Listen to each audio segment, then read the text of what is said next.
salaada habeenkii la tukado idan waxaynu arkaynaa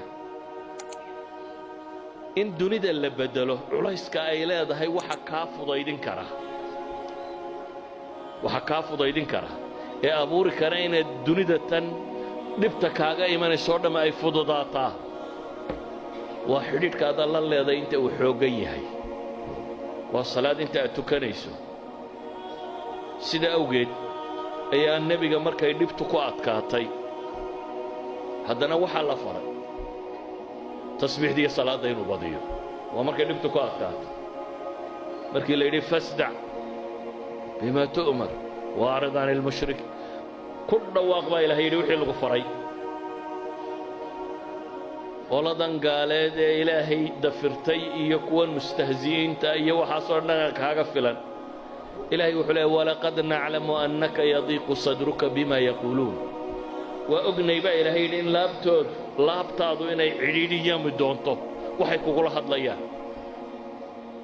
dhib baa kaala kulmi doonta laakiin maxaa xala fasabbix bixamdi rabbika wakun min asaajidiin baa lagu yidhi tasbiix iyo taxmiid la kaalay inta sujuudana ka mid noqo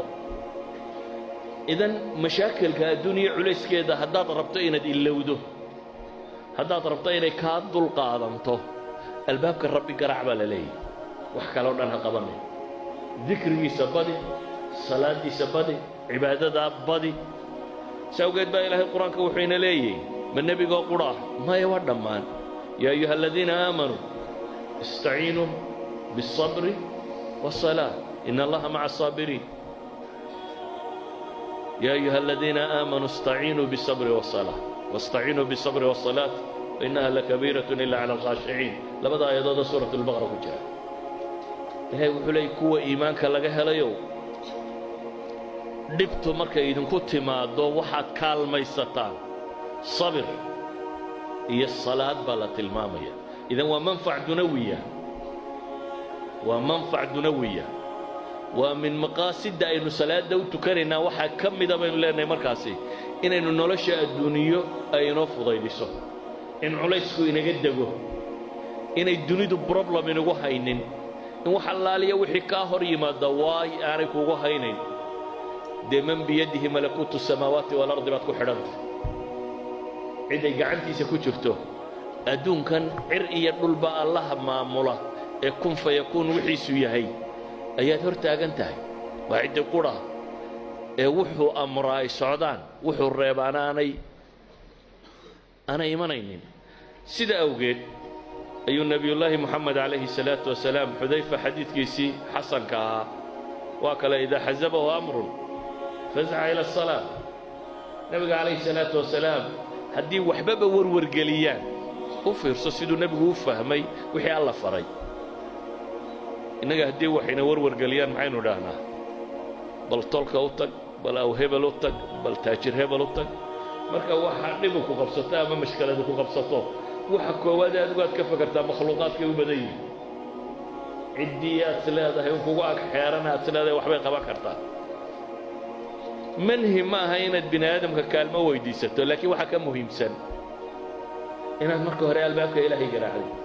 waxaa ka muhiimsan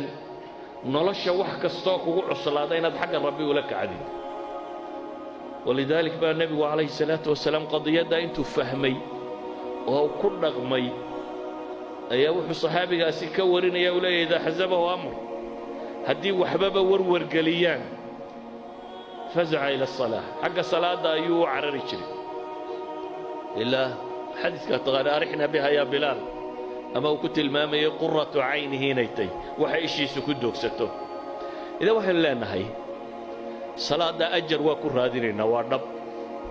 dembiga maydha ajar baa lagu helaa jannaa lagu galaa qiyaamaha marka la tago waa waxa ugu horreeya la isku xisaabo hadday wanaagsanaato jannadaad hore kaga waxaasoo dhan waynu haynaa oo janno iyo aakhiro ku saabsan laakiin waxaan ka warramaynaa waa maxay waa manaafic dunawiya waxaan ka warramaynaa waxa weeyaan cibaadada ma aakhiraynu la sugaynaa mise adduunkay faa'iido leedahay waxa weeyaan adduunkay faa'iido leedahay adduunkay dhaqankaaga beddelaysaa علماء التربية علماء السلوك waxay ku takhasuseen oo dhami waa in la bedelo dhaqanka qofka bini aadamka ah hadaad rabto dhaqankaaga inaad bedeshid salaadaadu ha xoogaysato salaadaadu ha qurux badato salaadaadu ha tiro badato salaadaadu tii nabiga hoo kaatay calayhi salaatu wasalaam taasi waxa ay sababaysaa isbedel nololeed inuu dhaco ah halaaliyo waxa sulukiyaadkaaga inay wanaag noqon karaan idan waxaan leenahay waa manfac dunawiya intaan manfaca aakhire la gaadhin waxaan leenahay zakadu